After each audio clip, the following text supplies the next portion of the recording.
मध्य रेल्वेवरती सुरू असलेला ब्लॉक आता वाढवण्यात आलाय। कर्नाक पुलाच्या गर्डर बसवण्याचं काम अद्यापही सुरू असल्यामुळे वाहतूक सुरळीत झालेली नाहीये। त्यामुळे सकाळच्या वेळेमध्ये प्रवाशांचा खोळंबा झालाय। मध्य रेल्वेवरती सकाळी 5:30 पर्यंत असलेला ब्लॉक अजूनही संपलेला नाहीये।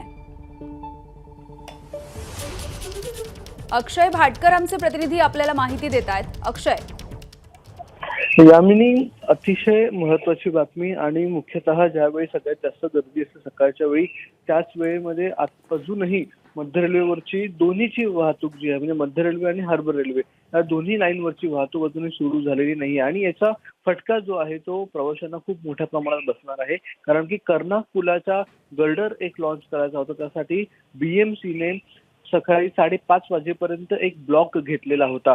मात्र तो 5:30 वाजेपर्यंतचा ब्लॉक जो आहे तो पूर्ण झालेला नाहीये। बीएमसीचं काम अजूनही अर्धवट आहे, कारण की एका कर्मचाऱ्याला त्यांच्या दुखापत झालेली आहे हा गर्डर लॉन्च करत असताना। दुसरीकडे त्यांची अलाइनमेंट आहे, म्हणजे ज्या ठिकाणी हा गर्डर बसवायचा होता त्या जागेपासून थोडासा दुरीवर हा गर्डर जो आहे तो गेलेला आहे। त्याच्यामुळे अलाइनमेंट चुकल्यामुळे अजूनही बीएमसीचं काम पेंडिंग आहे, बाकी आहे आणि याचा फटका हा मध्य रेल्वेच्या प्रवाशांना बसतो आहे। त्यामुळे जोपर्यंत बीएमसी कडून काम पूर्ण होत नाही तोपर्यंत पूर्णतः लोकल आणि एक्सप्रेस सुरू होऊ शकत नाही। आता जोपर्यंत हा ब्लॉक पूर्ण होत नाही तोपर्यंत भायखळा, दादर आणि कुर्ला या स्थानकांपर्यंतच लोकल सध्या धावत आहेत। भायखळ्याच्या पुढे अजूनही लोकल धावत नाहीये। त्यामुळे सीएसएमटी पर्यंत ज्यांना जायचंय त्यांना एक्स्ट्रा बसेसची व्यवस्था करण्यात आलेली आहे असं सांगण्यात येत आहे। तर दुसरीकडे एक्सप्रेस ज्या गाड्या आहेत त्या देखील अनेक एक्सप्रेस म्हणजे 10 ते 12 एक्सप्रेस गाड्या या रिशेड्यूल करण्यात आलेल्या आहेत। त्यांचा जो टायमिंग आहे तो टायमिंग सोडून 3 ते 4 तास उशिराने या गाड्या ज्या आहेत त्या सोडण्यात येणार आहेत। आणि हार्बर लाईन जी आहे ती हार्बर लाईनवर देखील हीच परिस्थिती आहे। पनवेलवरून सीएसएमटीकडे जाण्यासाठी लोकल नाही, पनवेल ते वडाळा स्थानकापर्यंत सध्या लोकल धावत आहेत, त्या पुढे लोकल सध्या चालत नाहीये। त्यामुळे याचा खूप मोठा फटका हा मध्य रेल्वेच्या प्रवाशांना बसतो। आज जरी रविवार असला तर देखील 26 जानेवारी आहे आणि अनेक लोक या दिवशी बाहेर पडतात, फिरण्यासाठी असेल किंवा कामानिमित्त असेल, आणि त्या सगळ्या प्रवाशांना आजच्या या गर्डर लॉन्चिंगचा उशीर झाल्यामुळे त्याचा फटका जो आहे तो बसतो आहे। यामिनी, अगदी। मात्र अक्षय, आता काही दृश्य आपण बघतोय कुर्ला स्थानकामधली, जे कारण रेल्वेच्या या ब्लॉकमुळे आता लोक अक्षरशः रुळावरून आता प्रवास करताना दिसतायत किंवा तिथून पुढच्या स्थानकापर्यंत जाताना दिसतायत। रेल्वेकडून आता काही सांगण्यात आलेलं आहे का? सर्वसाधारणपणे किती वाजेपर्यंत किंवा किती तास हे काम चालू शकतं?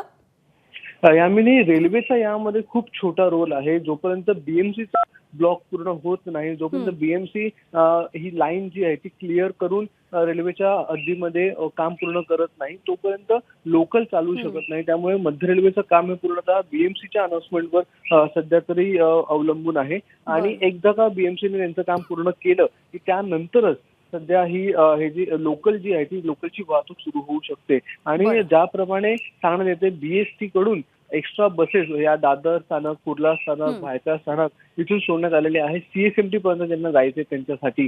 त्यामुळे अनेक लोकांना हा कुर्ला स्थानकातून पायी पुढे जावं लागते, कारण की वडाळा स्थानक आणि कुर्ला स्थानकामध्ये अनेक लोकल ज्या आहेत त्या थांबवण्यात येत आहेत, रद्द करण्यात येत आहेत। त्या पुढे जर जायचं असेल तर त्यांना दुसऱ्या लोकलचा पर्याय उपलब्ध देखील नाहीये आणि याचाच फटका म्हणून आपल्याला रुळांवरून अनेक लोक जी आहेत ती चालताना आपल्याला दिसून येत आहेत। बरं, धन्यवाद अक्षय या माहितीसाठी।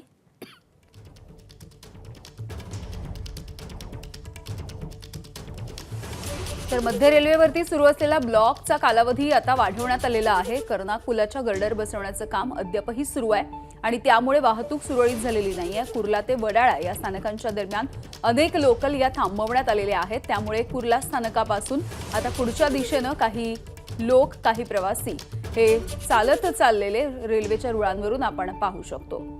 मात्र सध्या आता कुर्ला किंवा इतर जी काही स्थानकं आहेत त्या स्थानकांपासून इतर बसेसची सुविधा केल्याची माहिती सुद्धा समोर येते। त्यामुळे प्रवाशांनी या पर्यायी मार्गांचा वापर करण्याची गरज निर्माण झाली आहे। अनेक एक्सप्रेसच्या गाड्या या नव्या वेळेनुसार आता सुटतील, त्यामुळे प्रवाशांनी याची सुद्धा नोंद घेण्याची गरज आहे। मध्य रेल्वेवरती हा जो ब्लॉक होता त्याचा कालावधी अद्यापही वाढवण्यात आलेला आहे। त्यामुळे अर्थातच सकाळच्या वेळेमध्ये प्रवाशांचा काहीसा खोळंबा सुद्धा झालेला दिसतोय।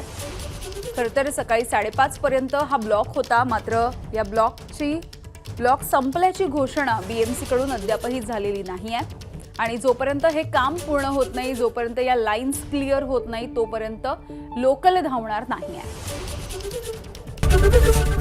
एबीपी माझा, उघडा डोळे बघा नीट.